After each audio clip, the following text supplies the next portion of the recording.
1, 2, 3, come on!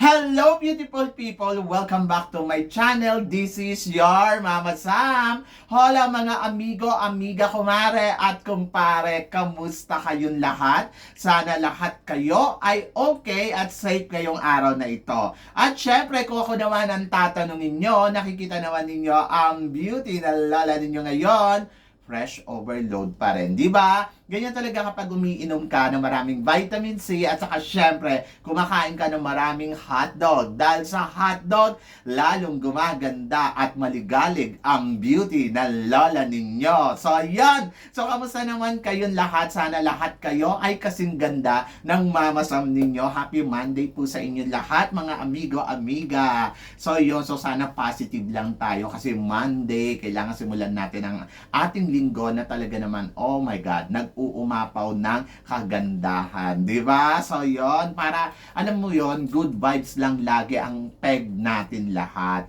So, ito nga, kanina nga, syempre, pumunta ako doon sa 7-Eleven, nakita ko si Mr. Toyota, sabi niya sa akin, oh, kamusta ka naman, di kita nakikita tong mga nakaraang araw. Ang sabi ko naman sa kanya, nagbakasyon ako. Tapos sabi niya sa akin, saka pumunta? Sabi ko doon sa chat na what? Sabi ko, medyo malayo kasi dito yun. Tapos sabi niya, oo nga, malayo nga yun. So sabi niya, nag-enjoy ka naman. Oo naman. Tapos sabi niya, okay lang tayo mag-iinom. Sabi ko, hanggang ngayon talaga, yung pag-iinom mo pa rin talaga ang target mo, eh, no? Tapos sabi niya, syempre, kapag nalalasing daw, marami daw nagaganap. Oh my God, natakot naman ako doon.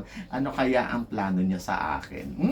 Di ba? Diyos ko, ayaw ni Christine Ann Perez niyan. Mag-jealous siya ng bonggang-bongga sa ganda na meron ako.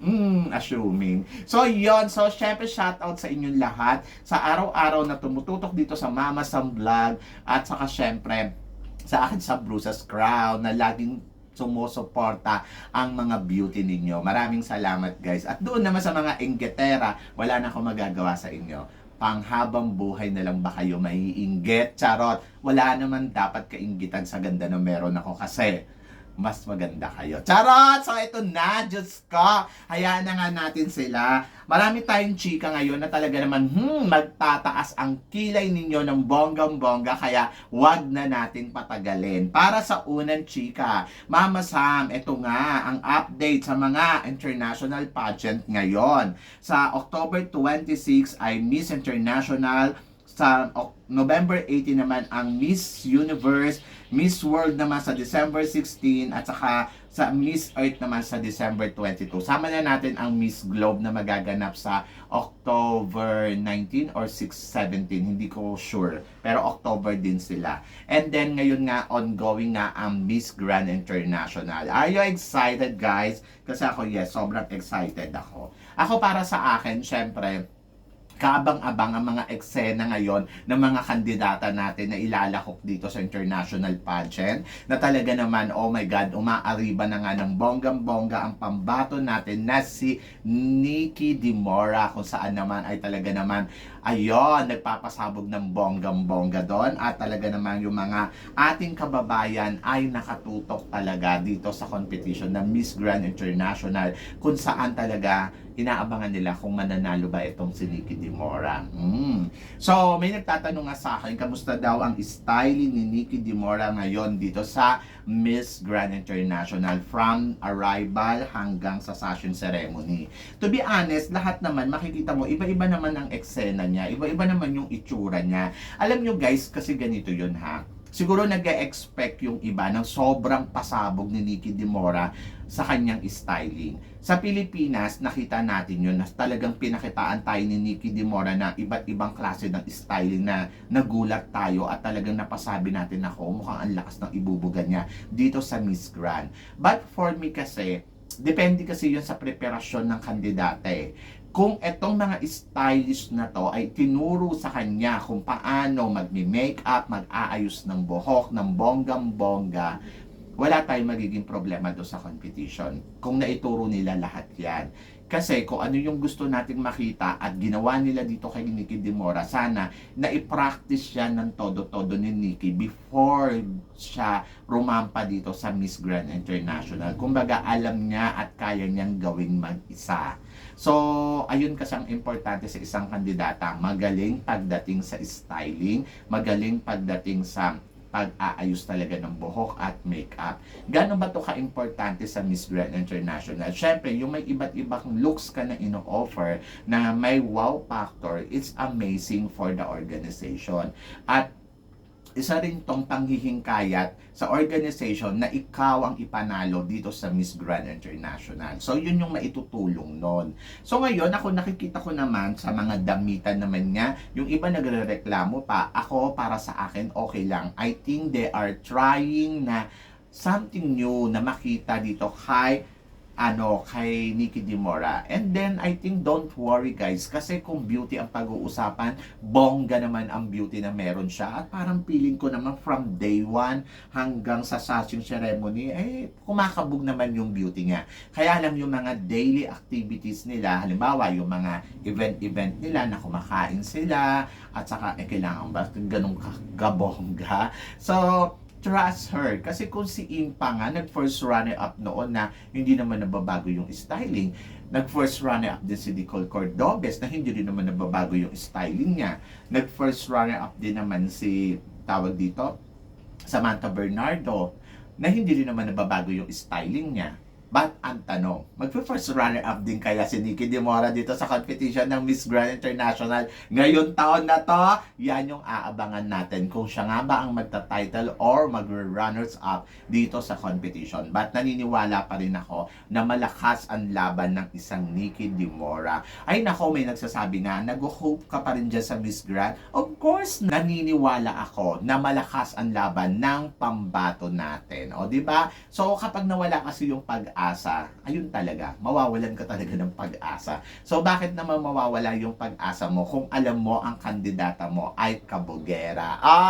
Di ba? So, yon. So, speaking of styling, sinasabi nila, Mama, somethingin mo, Michelle D, kakabog din ba sa styling sa Miss Universe? Ayun nga. So, medyo nawo-worry yung kababayan natin kasi gawa nga sa nag-expect sila ng mataas dito kay Nikki Dimora at parang na-disappointed sila nang nakita nila na ganun yung styling. Actually, wala naman dapat ika-disappointed kasi ganda-ganda kaya ni Nikki. Ako kaya gandang-ganda ako sa kanya. Promise. Sobrang, sabi ko, ang ganda ng beauty nito. Hindi nga nadadala yung, alam ba, yung damit, di ba?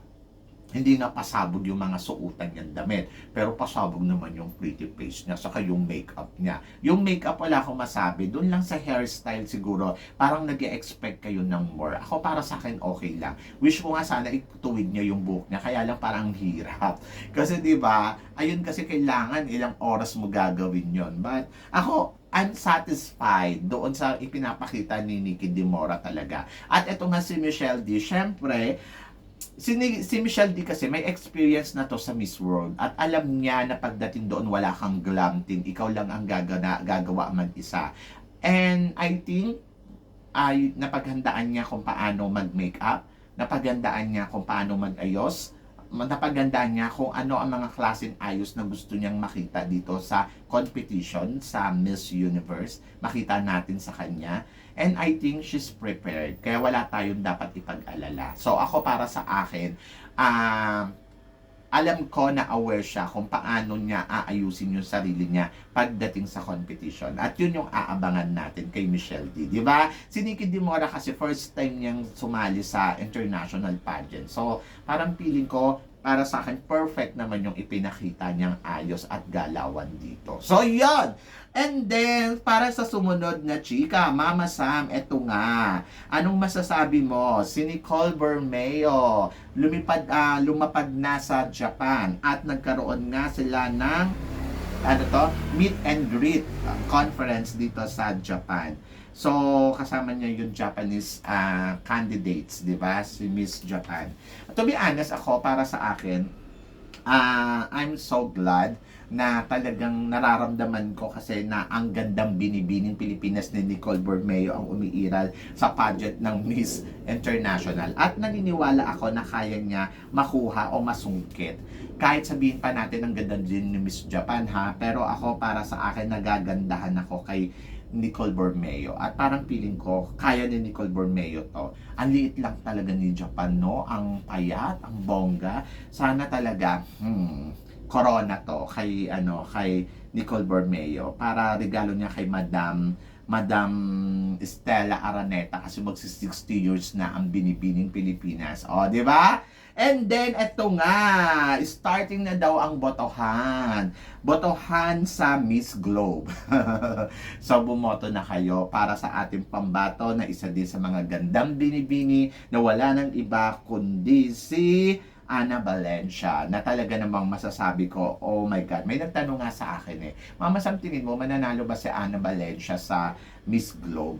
Alam mo, hindi imposible. Lagi kayong magtiwala sa gandang binibini. Ako kasi para sa akin, ayan nga sinasabi ko kanina kay Julie Mondragon, na ang Binibining Pilipinas kasi, they are preparing the candidates or our candidates na talagang pumalo, pagdating sa styling, pagdating sa pag-makeup, talaga meron silang practice session. Hindi nila pinapabayaan ang kandidata na lumipad sa international pageant na hindi marunong mag-ayos, hindi marunong mag-styling sa sarili niya, at hindi marunong magdamit sa sarili niya. So, talagang mini-make sure lang ng Binibining Pilipinas na alam mo yun, yung kandidata natin, bago sila pumunta sa international pageant, alam na nila lahat. At kaya nilang gawin ang iba't ibang klase ng ayos sa kanila, 'di ba? Sa kanilang mga sarili. So, doon ako napaproud sa Binibining Pilipinas, and I hope na ganun talaga ang lahat ng pageant sa ating bansa before i-send natin sa international pageant yung mga kandidata natin. Dapat marunong sila na gumalaw sa sarili nila na without glam team. Pero kasi yung iba kasi ang technique na lang dyan, kung ano yung the best para sa isang kandidata. Kaya doon nagkakatalo-talo talaga. Kung magaling mag-ayos si candidates at hindi tamad mag-ayos, so lalabas talaga yung ganda niya. At dyan mo naman makikita kung prepared talaga ang isang kandidata. Dyan din na-obserbahan ng organization kung ang isang kandidata ay prepared ba sa beauty contest na sinalihan niya. Kasi syempre, kung makikitaan ka ng iba't ibang styling, iba't ibang ayos, ang organization may wow factor, di ba? Na parang, wow, ang ganda naman nito. And I think si Ana Valencia, yung beauty na meron siya, yung tipong kahit hindi siya mag-ayos, ay maganda siya. 'Di ba? So ako naniniwala ako na kakabugto. Hindi naman 'to mananalo sa Binibining Pilipinas kung hindi siya nakitaan ng isang gandang binibini. At magtiwala tayo na malakas ang laban, syempre ni Ana Valencia. Syempre, gandang binibini to. Talagang sasabihin natin na malakas ang laban niya sa Miss Globe ngayong taon na to. This coming October na, 'di ba? Kaya ano pang hinihintay nyo? Boto na, 'di ba? Ay nako, bahala na kayo kung boboto kayo diyan sa Miss Globe kasi ay nako, alam na ninyo kung ano ang mangyayari. Hello Philippines. So, 'di ba? At eto na, syempre, sabing ganon, starting na rin daw yung botohan kay Michelle D. Bumoto din kayo. Ito talaga, mag-effort kayo ng boto kay Michelle D doon sa sa Miss Universe kasi importante 'yun. So ito pa ang sumunod na chika. Mama Sam, tingin mo ba na malakas ang pambato ng Thailand sa Miss International, Miss World at saka sa Miss Universe? Yung tatlong reyna nila. To be honest, hindi ko naman nakikita na weak ang Thailand ngayon sa competition. Kumbaga, nakikita ko na talagang kakabog ang kandidata nila. And then, naniniwala ako na malakas yung laban nila. Pero hindi ako naniniwala na mag-grand slam sila, ha. Alam mo, sa totoo lang, mga Inglesera lang tong mga to. Pero hindi ko nakikita na magta-title sila sa international pageant. Charot! Bitter lang. Ako para sa akin, syempre mas nalalakasan pa rin ako sa pambato natin. And then, si Porcil, medyo matapang-tapang. Malakas ang ngayon, kumpiyansa ngayon ng Thailand kasi nanalo sila sa international, tapos nanalo sila sa sa Miss Aura. Magkakaalaman, 'di ba? Hayaan mo na sila kung saan sila masaya, kung saan sila mamamayagpag. Huwag kayong mag-alala, mananalo din tayo sa Mr. International for sure, 'di ba? So dayaan lang. Kaya wala tayong dapat ikainggit. And then nanalo sila sa Miss Aura, huwag kayong mag-alala, mananalo tayo sa Miss Grand.